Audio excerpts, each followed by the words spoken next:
After a 33-year leave of absence from his alma mater, I am pleased to present to you Dr. William Gates.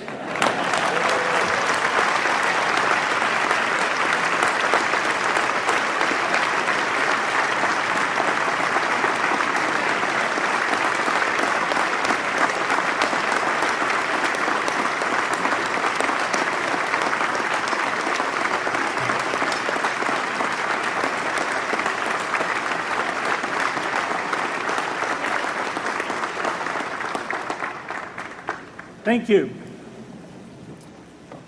President Bach, former President Rudenstein, incoming President Faust, members of the Harvard Corporation and the Board of Overseers, members of the faculty, parents, and especially the graduates.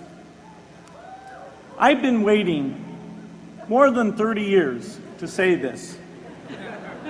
Dad, I always told you I'd come back and get my degree.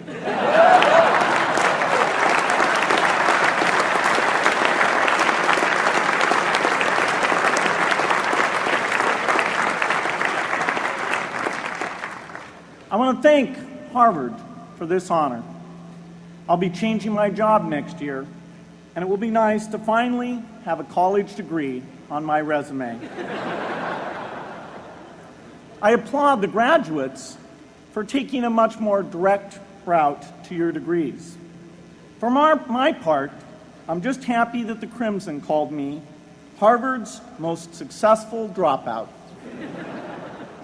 I guess that makes me valedictorian of my own special class. I did the best of everyone who failed. But I also want to be recognized as the guy who got Steve Ballmer to drop out of business school.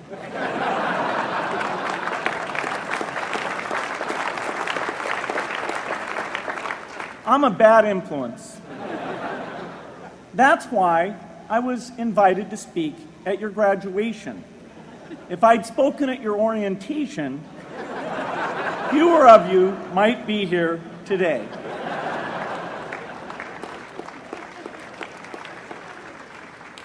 Harvard was a phenomenal experience for me. Academic life was fascinating. I used to sit in on lots of classes that I hadn't even signed up for. And dorm life was terrific. I lived up at Radcliffe in Currier House. There were always a lot of people in my dorm room late at night discussing things because everyone knew that I didn't worry about getting up in the morning. That's how I came to be the leader of the antisocial group. We clung to each other as a way of validating our rejection of all those social people. Radcliffe was a great place to live. There were more women up there, and most of the guys were math science types. The combination offered me the best odds, if you know what I mean. That's where I learned the sad lesson that improving your odds doesn't guarantee success. One of my biggest memories of Harvard came in January 1975 when I made a call from Currier House to a company in Albuquerque, New Mexico that had begun making the world's first personal computer. I offered to sell them software. I worried they would realize I was just a student in a dorm and hang up on me. Instead, they said, "We're not quite ready. Come see us in a month," which was a good thing because we hadn't written the software yet. From that moment, I worked day and night on the extra credit project that marked the end of my college education and the beginning of a remarkable journey with Microsoft. What I remember above all about Harvard was being in the midst of so much energy and intelligence.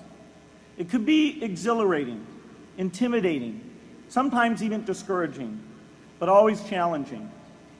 It was an amazing privilege, and though I left early, I was transformed by my years at Harvard, the friendships I made, and the ideas I worked on.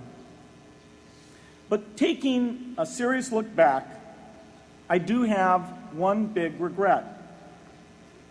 I left Harvard with no real awareness of the awful inequities in the world, the appalling disparities of health and wealth and opportunity that condemn millions of people to lives of despair. I learned a lot here at Harvard about new ideas in economics and politics. I got great exposure to the advances being made in the sciences. But humanity's greatest advances are not in its discoveries, but in how those discoveries are applied to reduce inequity.